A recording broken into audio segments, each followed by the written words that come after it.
Most of our Sunday mornings, we do a little educational moment, and we are working through a series this Easter called The Basics of Being a Lutheran, as we look at some basic things and take a serious and maybe not so serious approach to them.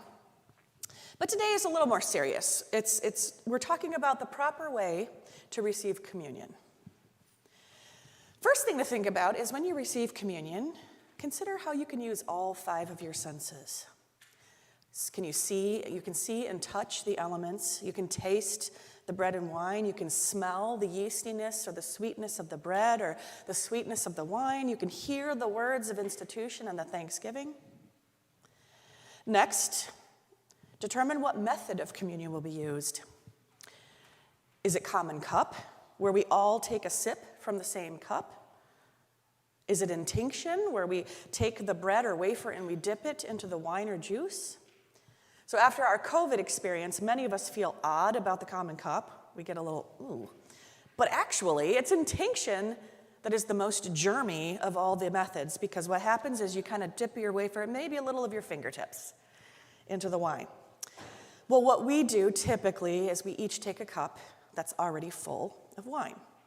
Some churches that are a little bit more, I want to say, graceful and agile in their pouring than I would be, people will take an empty cup, and then the person distributing the wine will pour into each cup. And I think we've all agreed behind the scenes that might get a little messy. So we do the individual cups. Now it's important, usually the person that's presiding over the day will tell you what kind of method you're using, because if they don't, sometimes it can backfire.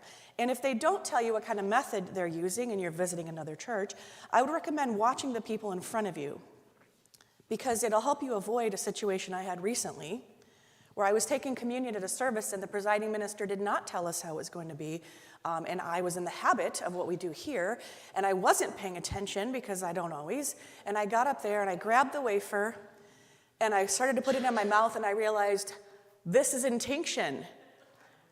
And so I panicked, and it hadn't rested in my mouth. I grabbed it out.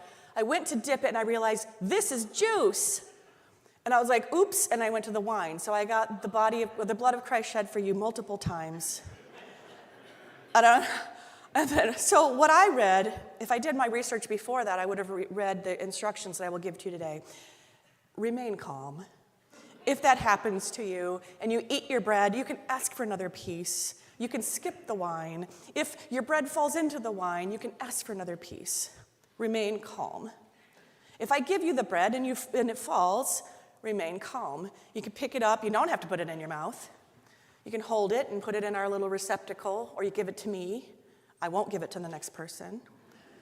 A few crumbs follow. It's okay. You can leave the crumbs. Just always remember, we have a grace-filled God. But if you would like to know the proper way to receive communion, typically you make a cross with your hands in a receiving kind of folded way like this. And of course there's some symbolism there to making a cross with your hands. And it indicates to me that you do want me to give you the elements. Some people don't always want that. And after receiving the bread or the wine, our politeness would guide us to say, thank you. However, it's important to remember this is not a gift that I am giving you or our communion assistant is giving you. This is a gift that God is giving you. So the more appropriate response is amen. And then when you return to your seat, remember that you don't have to be done. You can spend time in prayer. You can spend time in the song. And these are all important parts of communion.